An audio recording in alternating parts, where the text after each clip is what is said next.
En toch zien we Edwin van Oefelaar steeds meer op de bühne staan. Was het laatst nog tijdens Dutch Valley, is het vandaag hier in Groningen. Ja, nou ja, ik ben mijn solo carrière wel een boost aan het geven, moet ik zeggen. Er komt uit van ja, we zijn met van allerlei dingen aan de gang. En ja, ik vind het te leuk om te doen. Ik mag te graag nog op het podium staan. Ik presenteer natuurlijk zelf nog steeds een tv-programma bij Oost en bij een radioprogramma bij Oost.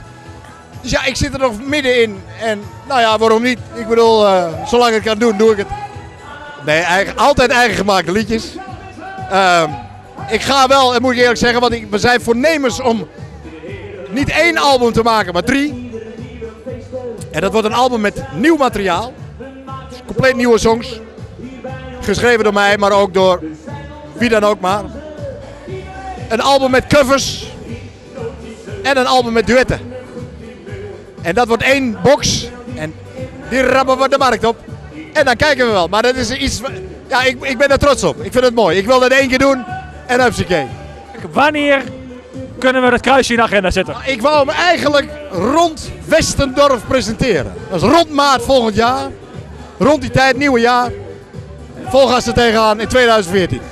We zetten het in de agenda. Hartstikke goed.